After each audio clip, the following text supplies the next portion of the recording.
Oke, setelah kita sudah punya gambaran tentang dunia yang ingin kita bikin, tentunya kita harus mengisi dunia tersebut dengan penduduk. Ya, maka kita harus menciptakan karakter. Dunia terdiri dari banyak karakter.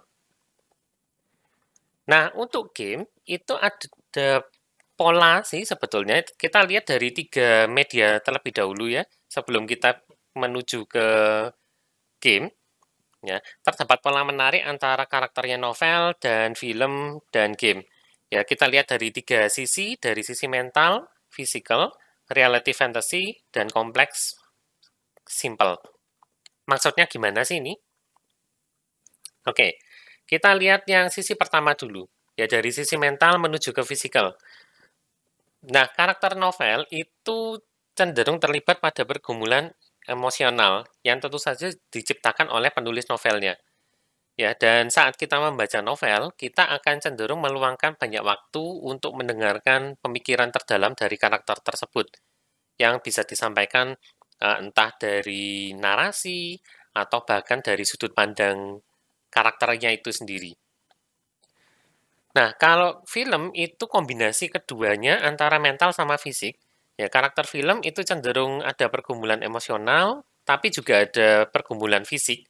Ya, maka karakter film ini kita katakan kombinasi dari komunikasi sama aksi.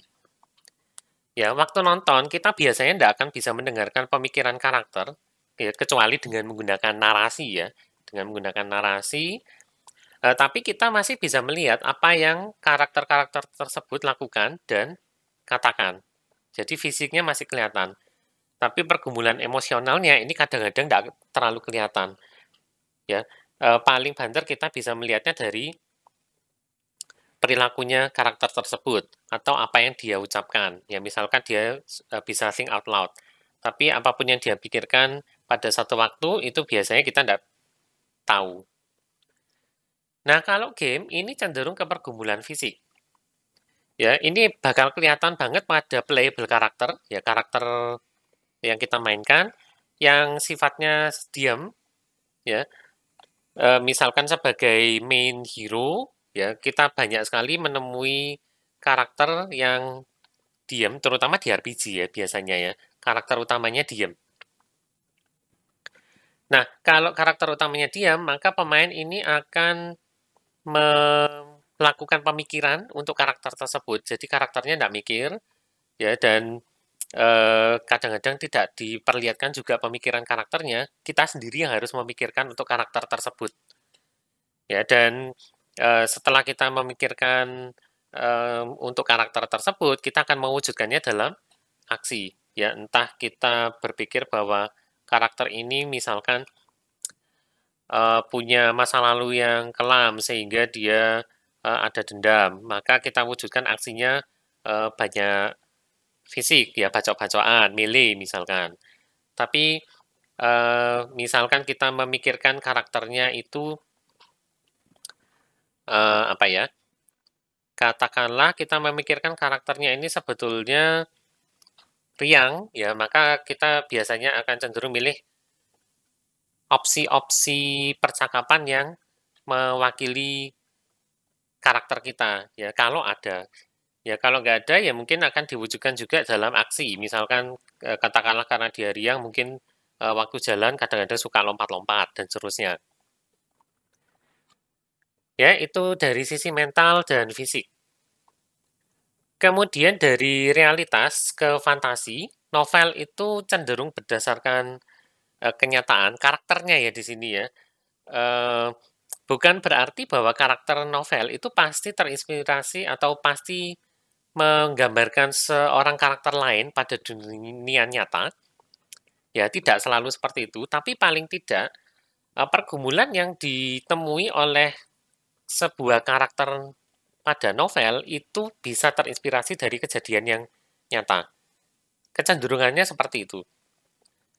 Ya, kalau film ini separuh-separuh, ada yang nyata, ada yang terinspirasi dari dunia nyata, tapi sekaligus dicampur dengan fantasi, ya imajinasi dari penulis naskahnya sendiri. Nah, kalau game ini kadang-kadang sebagian besar itu total fantasi. Walaupun tidak ada yang melarang sih, bahwa game ini terinspirasi dari seorang karakter di dunia nyata, tapi jarang sekali, ya.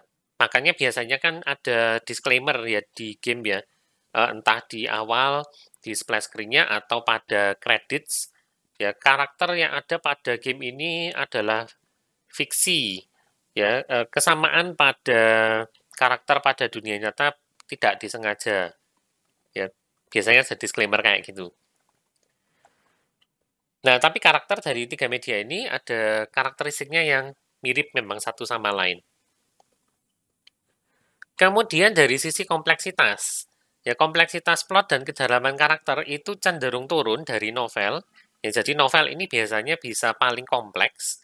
Kemudian kalau film itu agak turun dibandingkan dengan novel, ya. Makanya ketika sebuah film itu mengadaptasi dari novel, ya, yang sudah baca novelnya duluan itu biasanya akan cenderung ngomel bahwa filmnya ini kurang dalam dibandingkan dari novelnya, ya kan seperti itu. Sebaliknya, yang belum pernah baca novelnya, kemudian nonton filmnya duluan, oh waduh filmnya narik nih, gimana kalau saya baca novelnya? Ya, bisa terjadi bahwa ketika dia baca novelnya, ternyata novelnya ini jauh lebih berat, jauh lebih banyak intriknya dibandingkan dengan filmnya. Ya, Lord of the Rings misalkan seperti itu. Ya, tidak cukup untuk menyampaikan Lord of the Rings yang tadinya 3 buku menjadi 3 film. Ya, makanya filmnya durasinya pada masanya itu terkenal panjang ya. 2 jam sampai dua setengah bahkan sampai 3. Kalau film rata-rata kan cuma 90 sampai 120 menit ya. Lord of the Rings lama sendiri. Bahkan The Hobbit, nah tapi kalau The Hobbit ini ada kebalikannya sedikit ya. Kalau The Hobbit novelnya cuma 1 buku, tapi akhirnya bisa diekspand jadi 3 film. Walaupun penggemar beratnya novel The Hobbit akan cerita ini ada yang diada-adai, ada yang dibikin-bikin, ya aslinya tidak ada di novel atau bahkan berbeda. Nah, apalagi kalau game, ya kalau novel diadaptasi ke game biasanya akan cenderung ada penyesuaian di sana sini, kompleksitasnya juga akan turun. Ya, tapi tentu saja ini tidak berlaku untuk semuanya. Ya, ada perkecualian pada game yang memang beratnya di story. Ya, RPG, adventure itu kompleksitasnya bisa seimbang dengan novel atau bahkan mengalahkan kompleksitasnya novel. Nah, karakter pada game itu kita kenal dengan istilah avatar. Avatar ini asal katanya dari bahasa Sanskerta, Sanskrit. Ya, arti katanya itu adalah kurang lebihnya itu dewa yang mengambil wujud fisik atau wujud manusia saat turun ke bumi. Ya, nah kita punya hubungan menarik antara pemain sama avatar. Ya, dengan melihat definisinya tadi bahwa avatar itu adalah dewa yang turun ke bumi, ya kita bisa beranggap bahwa kita ini adalah dewa yang turun ke dunianya game tersebut. Ya, bayangkan aja kita memproyeksikan diri ke avatar tersebut, ya begitu kita sangat terlibat masuk pada avatar tersebut ya, pada playable karakter kita, dan kita menjiwai banget, maka kita bisa seolah-olah merasakan apapun yang dialami oleh avatar tersebut. Ya, maksudnya gimana sih? Gampangannya gini, ya. Kalau teman-teman lagi main, entah main FPS atau main RPG dan seterusnya, ya, pernahkah teman-teman itu ikut mendesis atau berteriak waktu avatarnya ketembak atau terluka, ya, atau bahkan mati? Ya, biasanya kita kan akan teriak juga secara nggak sadar nih. Ya, padahal kita sendiri kan tentu saja tidak terluka, tidak kena tembak, tidak mati bahkan ya. Karakter kita yang mati, tapi kita sendiri yang bereaksi. Ya, nah ini memang unik sih. Kita memang punya kemampuan seperti itu ke benda manapun yang bisa kita kendalikan secara penuh. Ya, contoh di dunia nyata yang punya kendaraan nih, ya entah nyetir sepeda motor atau nyetir mobil ya. Kalau misalkan teman-teman lagi cari tempat parkir ya, terus melihat ada, wah di situ ada tempat kosong nih. Ya, cuman posisinya kok susah ya. Nah, yang kita katakan itu cenderungnya adalah aku bisa masuk ke sana enggak ya? Nah, perhatikan di sini ada kata aku. Ya, aku nggak bisa masuk. Loh, padahal kan mobilnya ya sebetulnya yang eh, kita perkirakan nggak bisa masuk. Tapi kok kita kita ngomongnya aku, ya. Kita jarang sekali ngomong kayaknya mobilku nggak bisa masuk ke sana deh, nggak bisa parkir sana. Ya, jarang seperti itu. Kalau misalnya ditabrak, kemudian kita akan telepon orang tua, ya, maaf Pak, aku barusan ditabrak. Aku di, ya. Ya, kadang-kadang orang tuanya bakal kaget. Loh, loh, kamu kecelakaan bener nih? Nggak apa-apa. Oh, aku nggak apa-apa sih, tapi mobilku yang ringsek. Nah, itu sebetulnya kan mobilnya yang tertabrak, tapi kita seringnya ngomongnya aku yang ditabrak, bukan mobilnya. Secara nggak sadar nih, ya. Nah, jadi itulah hubungan unik kita antara kita sendiri sebagai pemain dengan avatar ya, atau karakter yang kita kendalikan. Nah, ada perdebatan nih, mana yang bisa menimbulkan relasi yang lebih kuat antara kita dengan avatar ya, mana yang lebih imersif, apakah sudut pandang orang pertama atau ketiga? Ya, ada yang berargumen bahwa kalau sudut pandang orang pertama kita itu bisa melihat seperti yang dilihat oleh avatarnya, ya apapun itu, ya sehingga ada beberapa game yang memilih menggunakan sudut pandang orang pertama, ya karena kita jadi benar-benar terlibat dalam game tersebut. Makanya game horor itu normalnya sudut pandang orang pertama. Ya, itulah yang diambil Resident Evil 7 sama Village ya. Mereka kan pakai sudut pandang orang pertama. Nuansa horornya lebih terasa. Ya, tapi ada juga yang berargumen.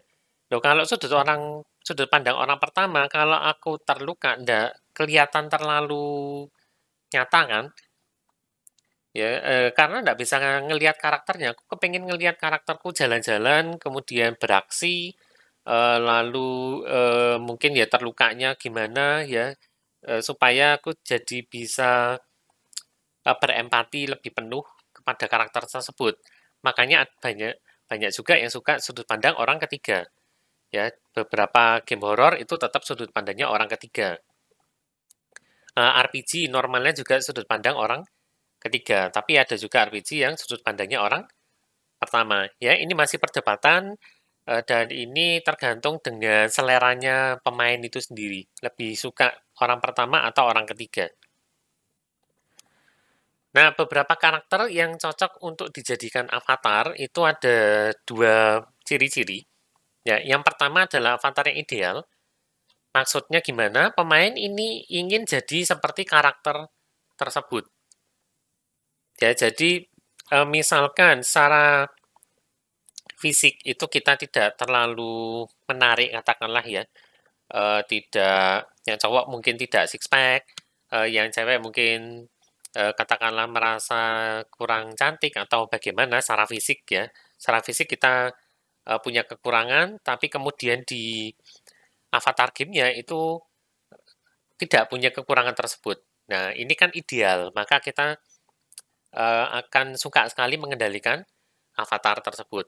Apalagi kalau kita bebas untuk membuat avatar kita sendiri. Ya, makanya karakter creations dari zaman dulu sampai sekarang masih laris dan semakin lama pembuatan karakter ini semakin komplit ya. Kita bisa ngatur dari sisi manapun. Nah, yang kedua itu jenisnya adalah avatar yang ikonik. Ya, ini kebalikan dari karakter yang ideal. Ya, semakin avatar itu tidak detail, semakin besar kemungkinan itu kita akan memproyeksikan diri ke avatar tersebut. Ya, ini mungkin kedengarannya aneh, berlawanan dengan yang tadi ya, yang ideal. Kita kelihatan secara fisik karakternya seperti apa, dan kita ingin jadi karakter tersebut. Ya, tapi yang ikonik ini bukan berarti karakter gamenya itu polosan atau kosong, ya, tapi detailnya itu tidak terlalu lengkap.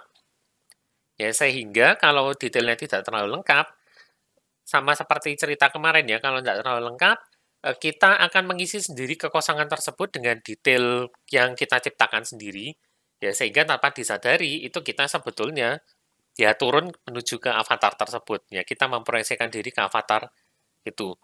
Boleh dengan detail-detail tambahan yang sama persis dengan diri kita, atau benar-benar kita karang sendiri, imajinasi. Nah, avatar yang ideal sama ikonik ini bisa dicampur, ya. Seringkali pemain itu ketika memainkan sebuah game yang bebas, ya, misalkan open world, ada karakter creation, kadang-kadang dia tidak ingin berperan sebagai dirinya sendiri, ya, tapi ingin berperan sebagai seseorang yang lain yang dia idolakan, atau yang mereka andai-andaikan, kira-kira kalau aku begini itu gimana ya? Nah, itu diwujudkan ke avatar tersebut, ya. Ideal, ya. Ikonik juga, karena karakternya masih polos waktu itu. Tapi kemudian kita bentuk karakter yang polosan itu dengan karakter creation. Ya, makanya karakter creation ini bagi beberapa orang itu bisa makan waktu berjam-jam sendiri. Terutama kalau karakter creation-nya sangat kompleks, ya. Banyak aspek yang bisa diubah sehingga bisa menjadi semirip mungkin dengan yang kita idolakan. Oke, nah setelah kita melihat avatar dan karakter, ya bagaimanakah caranya kita bisa membuat karakter yang menarik? Ya, ada beberapa cara. Di sini baru ditunjukkan 5, tapi ada 10 sebenarnya. Yang pertama adalah list karakter functions. Ya, kita lihat langsung aja ya bagaimana caranya untuk masing-masing. Nah, untuk list karakter functions, ini daftarkan semua karakter yang akan ada pada sebuah game yang kita desain. Kemudian daftarkan semua peran yang perlu dipenuhi oleh karakter-karakter tersebut. Dan terakhir, kita padu-padankan. Ya, pasangkan semua karakter dengan satu atau bahkan lebih banyak ya fungsi. Ya, kalau karakter tersebut tidak punya fungsinya, saya ngapain ada di dalam game kita? Ya, filler doang, tapi karakter ini tentu saja akan dilupakan oleh pemain ya karena dia tidak berfungsi apa-apa. Contoh, misalkan ada 5 buah karakter, Princess Mouse, Wise Old Owl, Silverhawk, Semi Snake, Red Army. Kemudian kita punya peran-peran seperti ini, hero, ini ya karakter yang dimainkan. Mentor itu pemberi nasihat, entah item yang berguna, jadi ya penasehat gitu ya. Asisten ini juga memberi nasihat sesekali tapi, jadi intensitasnya lebih jarang daripada mentor. Kemudian tutor itu ngajari cara mainnya, final boss, mini boss, final boss, minions, boss, dan hostage ini sudah jelas sih. Final boss yang kita hadapi di akhir game, menjelang akhir game, minions itu bala bantuannya anak buahnya final boss, boss itu ya anak buahnya final boss ya, tapi lebih tinggi dari minion, hostage ini adalah tawanan. Nah, ini silakan dipadu-padankan. Tidak perlu semua peran harus dimiliki oleh semua karakter ya, tapi yang penting semua karakter itu harus punya paling tidak satu peran. Nah, contoh peran tradisional itu adalah Princess Mouse itu jadi tawanan, jadi hostage. Kemudian Wise Old Wise Old Owl ini jadi tutor misalkan, ya atau mentor ya karena dia wise. Silverhawk-nya mungkin jadi tutor yang ngajarin cara main. Semi Snake-nya jadi final boss. Red Army ini minion. Nah, ini mungkin adalah sebuah fungsi karakter yang tradisional ya. Dari karakternya sendiri kita sudah mengira-ngira. Tapi bayangkan kalau misalnya ya Wise Old Owl-nya ini adalah bos, terus Semi Snake ini ternyata asisten, dan final boss ya adalah Princess Mouse. Nah, ceritanya bisa jadi lebih beragam ya, tidak tradisional, tidak klise lagi. Bahkan pemain bisa tidak menyangka bahwa loh, ternyata selama ini final boss-nya itu adalah Princess Mouse. Oke, kemudian cara yang kedua itu adalah define and use character traits. Ya, langsung contoh aja ya. Misalkan ada dialog antara heroin, jangan disebut 2 kali ya, heroinnya Sabu, kemudian sahabat karibnya itu namanya Lester. Jadi Sabu ini cewek, Lester ini cowok. Ya, sayangnya saya nggak bisa niru suara cewek dengan baik, jadi daripada nanti dialog ini saya bacakan dan teman-teman dengarnya cringe sendiri, saya bacakan dengan suara normal ya. Nah, kalau kita tidak mendefinisikan trait atau sifat dari karakter, misalkan percakapannya jadi seperti ini. Ya, Lester dulu yang ngomong nih, sabu. Terus sabunya bales, ada apa? Ya, Lester ngomong, menjawab, seseorang telah mencuri mahkota raja nih. Ya, lalu sabunya bales, tahukah kamu apa artinya ini? Lester jawab, tidak. Dan sabu akhirnya memberikan informasi, panah hitam telah kembali. Kita harus menghentikannya. Ya, walaupun saya mencoba membaca dialog ini dengan sehidup mungkin, ya mungkin kurang sih ya. Saya tidak punya latar belakang seni, ya latar belakang seni peran terutama. Ya, walaupun teman-teman juga membaca dialog ini, naskah dialog ini mungkin dengan imajinasi sendiri, tapi masih ada yang kurang di situ. Ya, percakapan ini terdengar atau terlihat datar. Walaupun situasi atau latar belakang gamenya itu sudah dikasih tahu, penjahatnya juga sudah dikasih tahu, ya tapi dialognya ini tidak memberitahukan karakternya si Lester sama Sabu. Nah, oleh karena itu, kita akan coba membuat atau menambahkan karakter. Ya, misalkan si Lester ini karakternya arogan, sarkastik, spiritual, impulsif. Ya. Kemudian Sabu itu dapat dipercaya tapi mudah marah dan dia lebih berani dibandingkan Lester dan Sabu ini adalah seorang kekasih yang fiery ya, berapi-api. Nah, saya akan bacakan atau teman-teman bisa baca juga dialog yang baru dengan Lester sama Sabu ini sudah diberikan ke sifat ya, lalu bandingkan dengan percakapan yang ini. Ya, dan percakapan ini nanti teman-teman bisa baca sudah dikasih kode pewarnaan. Ya, kalimat yang arogan dari Lester itu yang mana, yang sarkastik yang mana, dari Sabu yang mudah marah yang mana. Ya, jadi kalau baca setelah ini akan kelihatan rada berwarna-warni seperti ini. Ya, katakanlah yang pertama, ya si Lester. Ceritanya ada di kamar nih Sabunya. Ya, Lester itu tiba-tiba menyeruak masuk kamar tanpa ngetuk pintu dulu. Lalu dia ngomong, demi Dewa Dewi, Sabu, aku ada berita penting. Nah, spiritualnya itu dari percakapan kalimat awalnya, demi Dewa Dewi, ya, by the gods, misalkan bahasa Inggrisnya. Lalu impulsif, Sabu, aku ada berita penting. Ya, padahal tidak peduli Sabu lagi ngapain itu di dalam. Ya, dan ternyata dia lagi ganti baju. Ya, maka Sabu ini bereaksi dengan menutupi tubuhnya, lalu ngomong, berani-beraninya kamu ganggu privasiku. Ya. Nah, di sini kita kelihatan trait-nya dia mudah marah. Terus Lester ngomong, terserah, mungkin kau tak peduli kalau mahkota raja telah dicuri. Nah, ada sisi arogannya dari yang terserahnya itu tadi, terus sarkastiknya dari percakapan yang terakhir ya. Terus Sabu membalas, ya bayangkan dia lagi menerawang jauh, mungkin ada jendelanya, terus dia menerawang ke sana, maka dia ngomong, ini berarti aku harus melakukan yang telah kujanjikan. Ya. Nah, yang telah kujanjikannya ini berarti trait-nya adalah dapat dipercaya, dan kemudian aku harus melakukannya, ini bukan trait terpaksa, tapi di sini kita definisikan sebagai trait berani. Ya. Akhirnya dia berani untuk melakukan sesuatu itu, yaitu yang sudah dijanjikan. Ya, balik lagi ke Lester. Aku berdoa pada Wisnu, ini bukan cerita lagi tentang api lama. Ya, aku berdoa pada Wisnu, dewa-dewi Hindu ya kalau nggak salah ya. Dewa Wisnu, spiritualnya di situ. Ini bukan cerita lagi, itu sarkastik. Lalu tentang api lamanya ini traitnya Sabu sih sebetulnya, tapi diceritakan sama Lester. Ya, dan terakhir Sabunya bales. Diam, si panah hitam sudah mematahkan hatiku dan hati kakakku.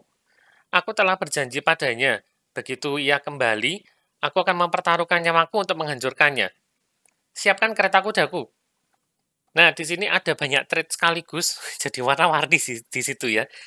Mudah marahnya diem tadi, dia nyentak si Lester. Kemudian menunjukkan bahwa dia ini adalah seorang kekasih yang masih berapi-api. Nah, si panah hitam sudah mematahkan hatiku dan hati kakakku.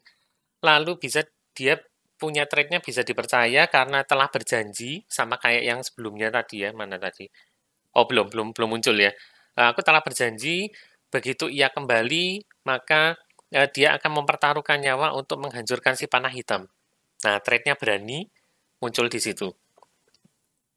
Nah, bandingkan dengan percakapan yang sebelumnya, ini kelihatan lebih panjang, iya, ya, tapi jauh lebih hidup. Ya, apalagi kalau karakter voice over-nya berhasil menyampaikan dialog ini sesuai dengan trait-nya. Ya, maka percakapan ini jadi lebih berkesan, lebih hidup, lebih menarik bagi pemain.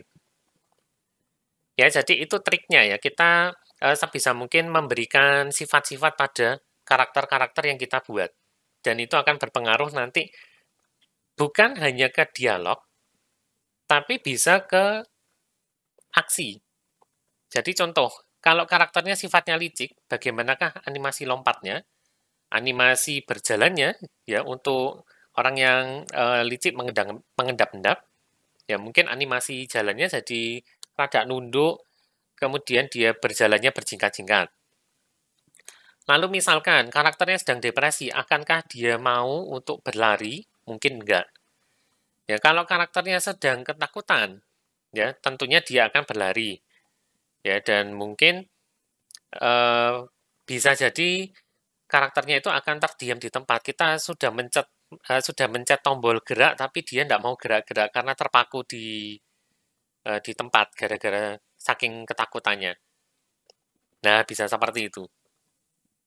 Ya, karakter kita bisa jadi lebih hidup kalau kita mendefinisikan sifatnya. Kemudian ada cara lain namanya interpersonal circumflex. Ya, ini agak kompleks kalau melihat dari grafiknya ada di sebelah kiri. Ya, tapi sebetulnya ini mudah sih. Ya, karakter kita itu tidak mungkin sendirian dalam game. Pasti akan berinteraksi dengan karakter lain. Nah, kita bisa membuat hubungan antara suatu karakter dengan karakter-karakter lain itu digambarkan dalam bentuk grafik ini. Ya, sumbu horizontal itu menunjukkan seberapa dekat karakter kita dengan karakter yang lain. Ya, sumbu ke kanan ini positif, semakin ke kanan semakin friendly, semakin ke kiri semakin agresif. Maka ini biasanya musuh akan berada di kuadrannya sebelah kiri. Ya, kemudian dari masalah kekuatan, sumbu vertikal, semakin ke atas dia semakin dominan, semakin kuat, semakin ke bawah semakin submisif, semakin pasrah. Nah, kemudian silakan diletakkan untuk karakter-karakternya terhadap sebuah karakter yang lain, itu kira-kira dia di mana. Ya, kalau ini kita bisa mendesain dengan imbang, maka karakter-karakter kita ini bisa membuat sebuah cerita yang bagus. Ya, cara yang lain mirip sama interpersonal circumflex, ini ada namanya karakter web. Ya, untuk menganalisis suatu karakter, tuliskan apa yang dia pikirkan terhadap karakter lain. Cuman karena ini berarti satu karakter harus menyuarakan tentang karakter lainnya, ini bisa makan waktu lama. Ya, dan bisa bulat, makanya dinamakan karakter web. Kalau jumlah karakter kita banyak, maka ini harus dilakukan sejumlah karakter, bahkan lebih, ya. Jumlahnya naik secara eksponensial, cepat banget. Contohnya gini, ya di sini ada 5, sebentar, kayaknya 4, ya ada 4 karakter. Di sini hanya ditampilkan 2, ya karena kalau tampilkan semua nanti banyak. Ya ada Arky, ada Veronica, ada Betty, ada Reggie. Ya dari Arky ini dia memandang Veronica itu dia terpukau sama kecantikannya sih. Walaupun kaya, ya kita tahu orang kaya biasanya jaim, tapi Arky nggak peduli. Terus kalau Betty ini sebetulnya cinta sejatinya, tapi ada rasa insecure ya dari Betty sehingga dia ngasih sinyalnya nggak jelas buat Arky, maka sama Arki akhirnya tidak terlalu dikejar lagi. Terus kalau Regi ini seharusnya tidak mempercayai Regi ya, tapi sekarang Arkinya percaya, Arki selalu coba jadi pria baik tapi gampang ditipu sama Regi. Ya, lalu kebalikannya mungkin dari Veronica, dia mikir ke Arki ya, sebetulnya Veronica tertarik dan sekali dia kencan sama Arki, cuman bikin Betty frustasi.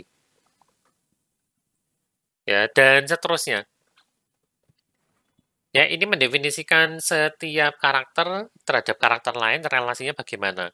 Tapi ya itu sekali lagi ini dengan cepat bisa jadi kompleks seiring dengan bertambahnya jumlah karakter. Jadi mungkin bisa dikerjakan hanya pada karakter utama saja. Ya, untuk karakter sampingan bisa pilih teknik lain yang lebih singkat. Lalu, dari sisi status, ya sebetulnya tanpa kita sadari, manusia itu sering bernegosiasi terhadap statusnya sendiri waktu berinteraksi dengan orang lain.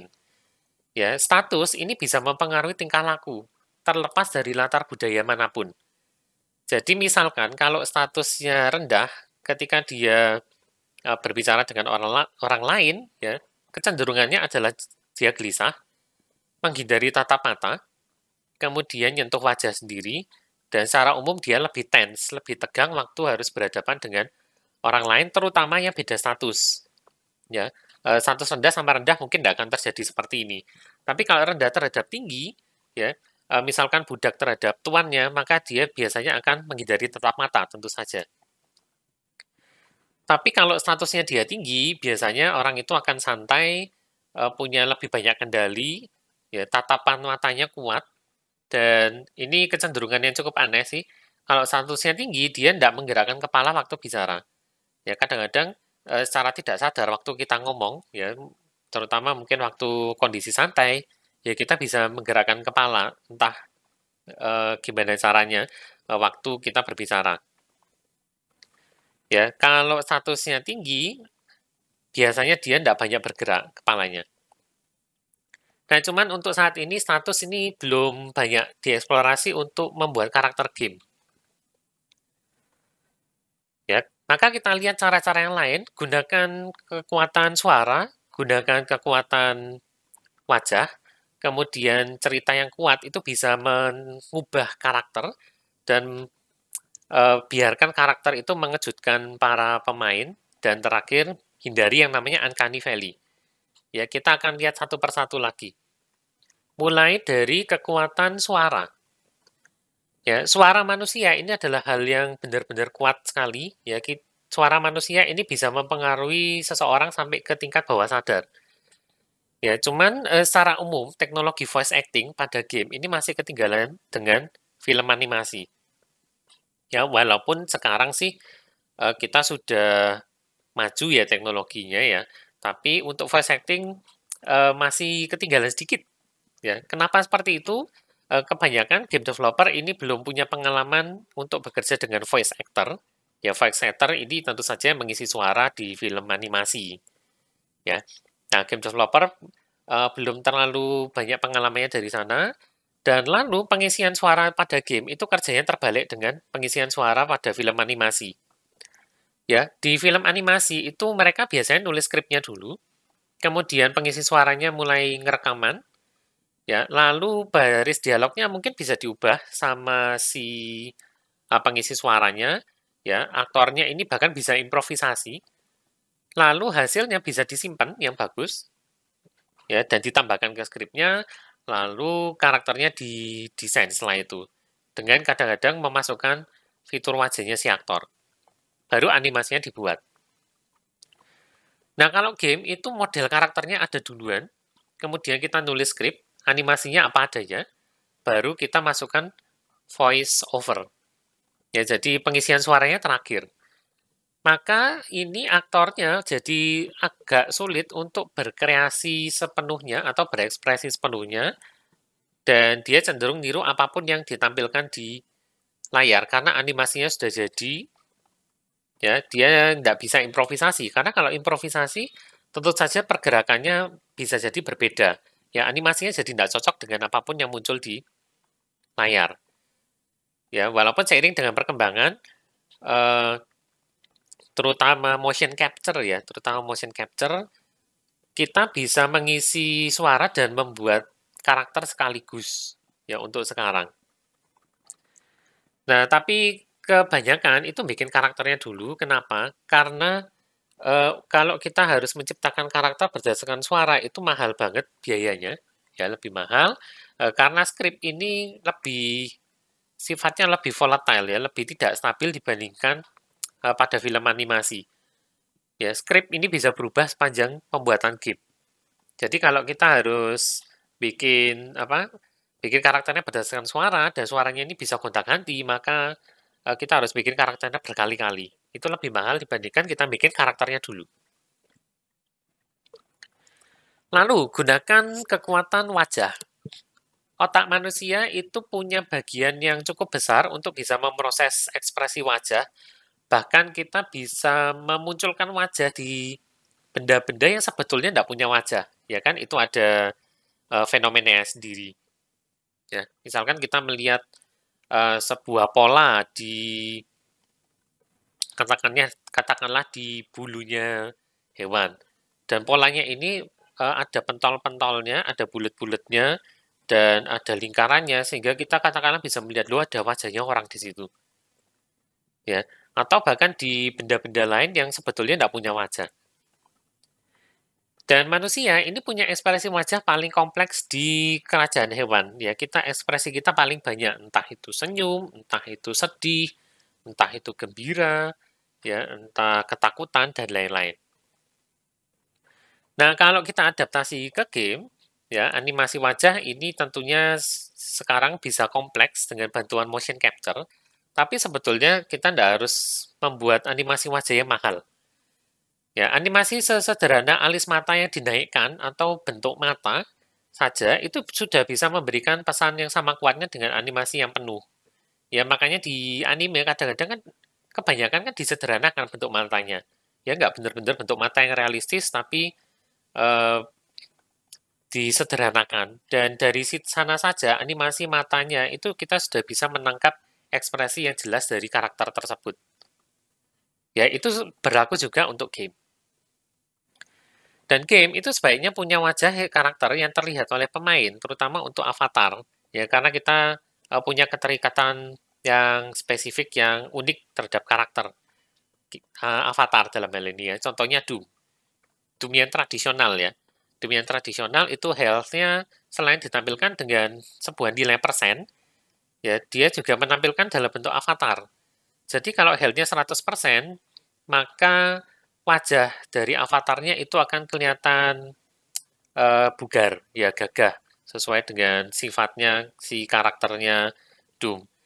Ya, tapi seiring dengan health-nya turun, maka wajah avatarnya ini akan berubah, ya mungkin akan muncul luka di mana-mana, muncul darah, ya dan ekspresi wajahnya itu akan lemes semakin turun health-nya sampai pada akhirnya health 0, maka ya sudah sebetulnya ditutupin ya. Kalau saya tidak salah ingat ketika health-nya 0 maka layar kita akan berubah jadi merah. Lalu tips berikutnya adalah powerful stories transform characters. Ya, cerita yang baik itu adalah cerita yang mengizinkan karakternya untuk berubah. Nah, ada kecenderungan tapi pada game, ya game itu cenderung memperlakukan karakter sebagai sebuah entitas yang sifatnya tetap alias tidak berubah. Nah, beberapa game kalau dia berhasil untuk mengubah karakternya seiring dengan perkembangan cerita, ya maka dia bisa terbilang sukses.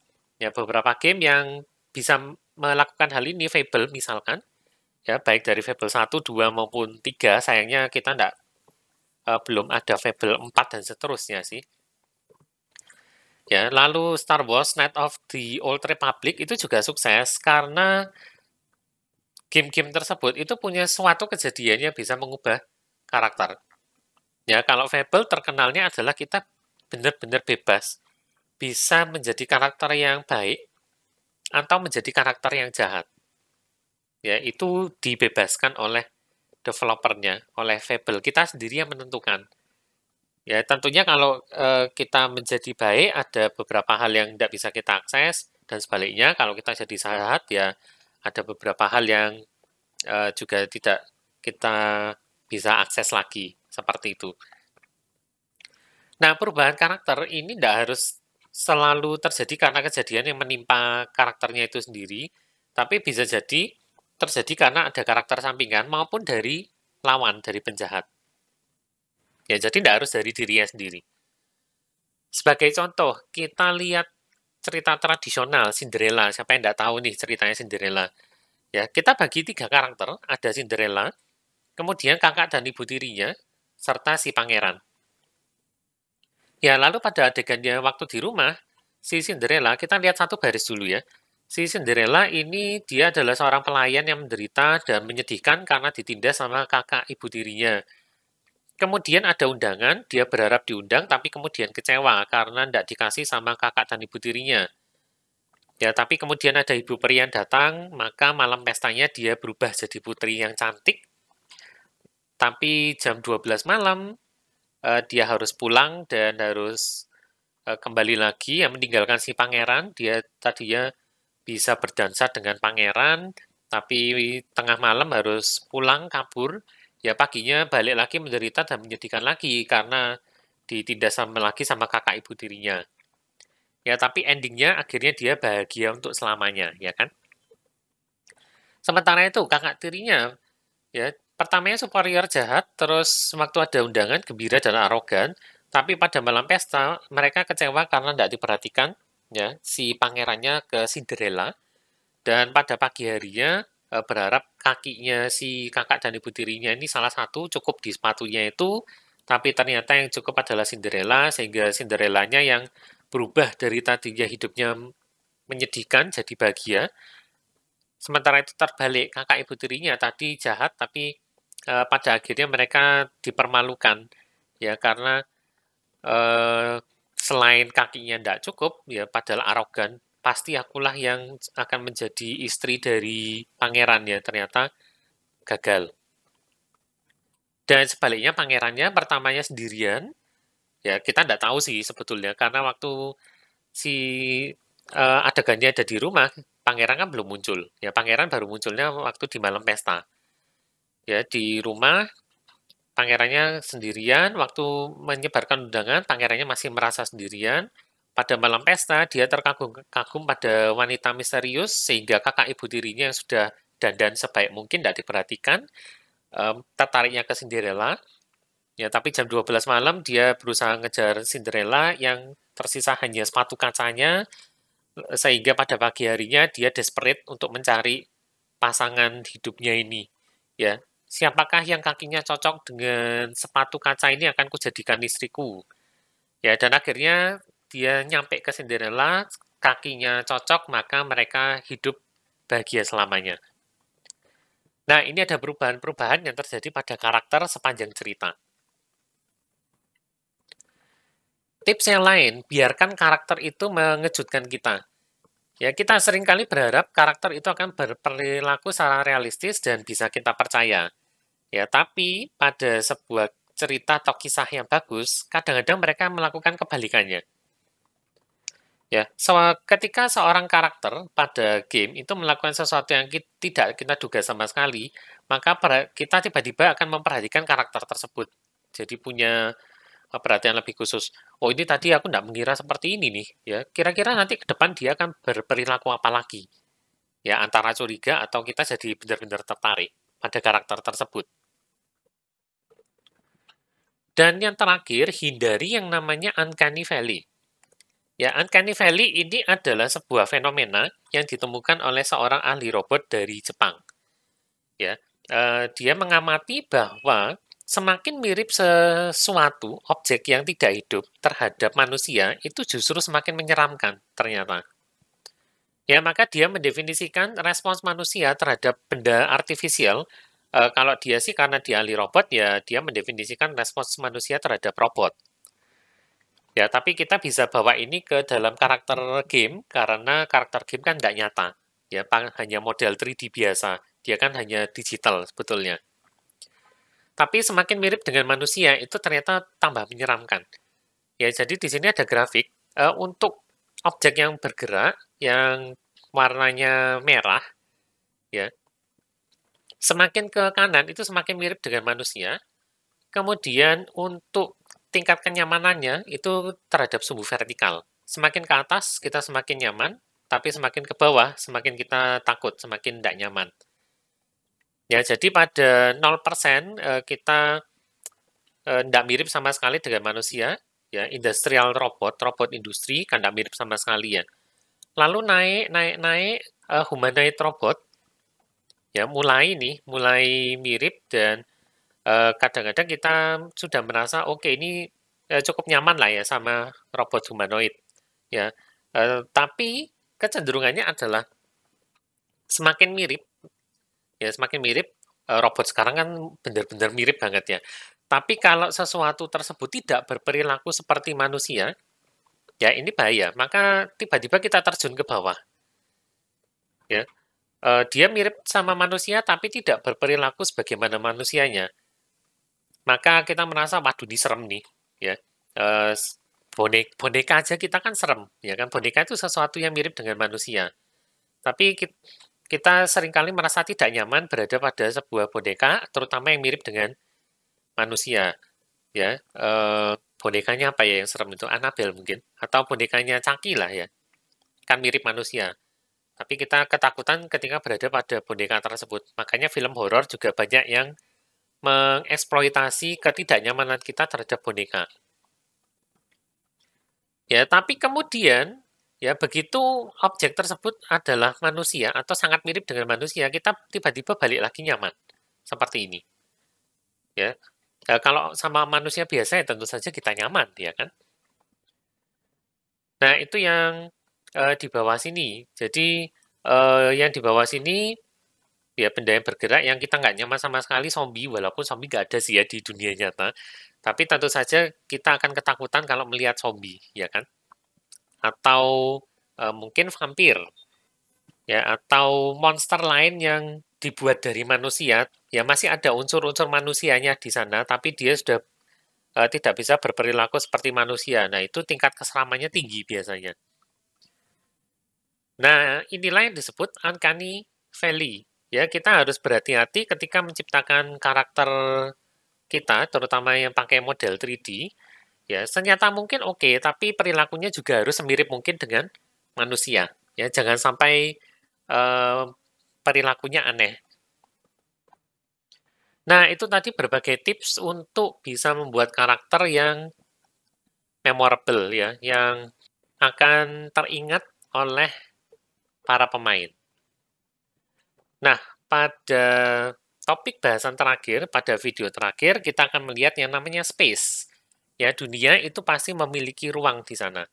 Ya, seperti apa ruang yang dimaksud? Kita akan pelajari bersama pada video berikutnya selain ya.